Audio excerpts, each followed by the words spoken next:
آپ اور ہم مسلمان ہیں اور ہمارا تعارف اہل سنت والجماعت ہے۔ باقی مذہب کے دلائل اپنی جگہ، لیکن کوئی ہم سے پوچھے کہ خود کو مسلمان کہہ لو، بات ختم ہو جائے گی، اہل سنت والجماعت کہنے کی ضرورت کیا ہے؟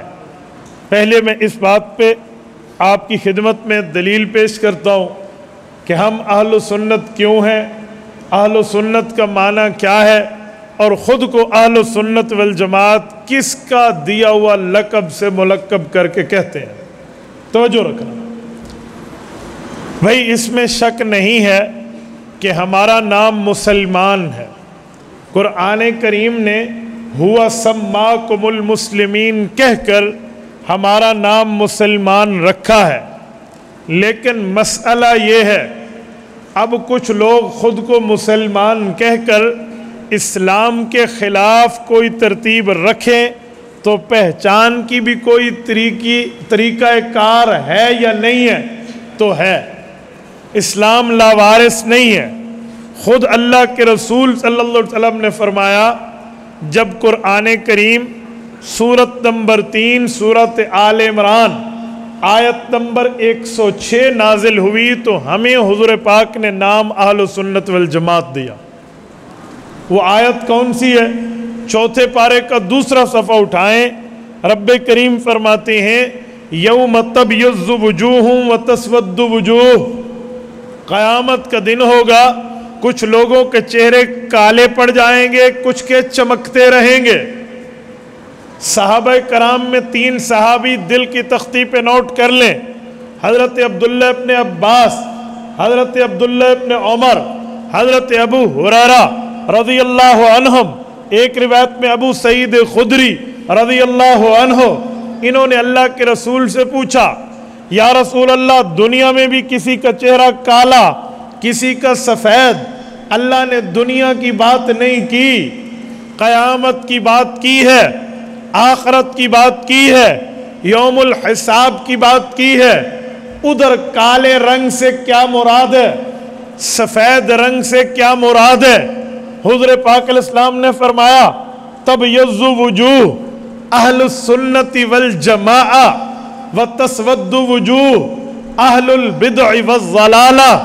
میرے صحابی یہ حدیث یاد کر لے، جس کے چہرے قیامت میں کالے ہو جائیں گے وہ عقیدے کی اندر کی تاریکی ہوگی، جن کے چہرے سفید ہوں گے وہ عقیدے کے اندر کی روشنی ہوگی، جن کے چہرے سیاہ ہوں گے ہم اہل البدع والضلالہ، وہ عقیدے میں اور عمل میں بدعتی ہوں گے، سنت سے ہٹے ہوئے ہوں گے، طریقہ نبوی سے الگ طریقہ اپنائے ہوں گے، اور جن کے چہرے سفید ہوں گے ہم اہل السنت والجماعہ، وہ اہل سنت والجماعت ہوں گے۔ یہ قرآن کریم کی آیت کی تشریح محبوب کریم نے فرمائی ہے۔ حضور اقدس صلی اللہ علیہ وسلم نے یہ نام ہمیں دیا ہے۔ ہم کسی پیر فقیر، کسی مولوی، عالم، مفتی، محدث و مفسر و فقیہ کا نام لیے ہوئے نہیں بیٹھے، ہم امام الانبیاء کا نام لے کر بیٹھے۔ تو یہ نام ہمیں ہمارے نبی نے دیا ہے، ایک بات۔ دوسری بات، اب اہل السنت والجماعہ کیا مطلب؟ لفظی ترجمہ تو ہے سنت والے، والجماعت جماعت والے۔ کوئی کون سی جماعت مراد ہے؟ کوئی مذہبی، کوئی سیاسی، کوئی سماجی، کوئی فلاحی؟ کیا مراد ہے؟ سنیں، اہل السنہ نبی والے، والجماعت صحابہ والے۔ سمجھیں، جماعت سے مراد جماعت مصطفیٰ، جماعت سے مراد جماعت پیغمبر، جماعت سے مراد جماعت صحابہ، نبی والے اور صحابہ والے، عربی بنتی ہے اہل سنت والجماعت۔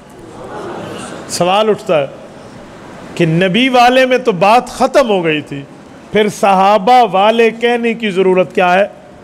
تو نبی والے تو صحابہ بھی تھے، نبی والے ہم بھی ہیں، تو اہل سنت بات ختم، والجماعت کے لفظ کی ضرورت کیا ہے؟ سنیں، سیالکوٹ کے غیوروں، نبی پاک کی حدیث ہمیں پیغمبر کے صحابہ سمجھاتے ہیں، ہم اپنی عقل استعمال کر کے صحابہ کو کراس کر کے سمجھے تو گمراہی پھیلے گی۔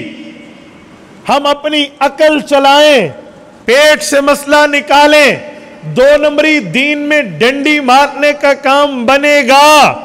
اس لیے اہل و سنت دین نبی سے لیں گے، والجماعت تشریح نبی کے صحابہ سے لیں گے۔ اہل و سنت والجماعت دین نبی سے لو، تشریح نبی کے صحابہ سے لو۔ اور ہمارا چیلنج ہے، اس دھرتی پر 7 بر اعظم ہیں، انٹارکٹیکا 7ویں کو چھوڑ کے 6 بر اعظم میں مخلوقات بستی ہے۔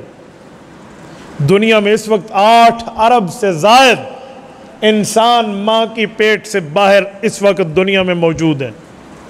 اس دھرتی پر رسالت مآب کی زبان اقدس سے کوئی اپنا نام دکھا دے کہ ہمیں حضور نے یہ نام دیا ہے، یہ کسی کا کمال نہیں ہے سوائے اہل سنت والجماعت کے۔ باقی دنیا میں جتنے اہل گھومتے ہیں، اہل فلاں آل فلاں آل فلاں، سفید سے لے کر کالے، کالے سے لے کر پیلے، پیلے سے لے کر نیلے، سب کو لے لیں، کوئی ایک بندہ اپنے نبی کی زبان سے اپنا نام نہیں دکھا پائے گا۔ یہ صرف صداقت ہے اہل سنت والجماعت کی کہ ان کو ان کا نام ہمارے پاک پیغمبر نے دیا۔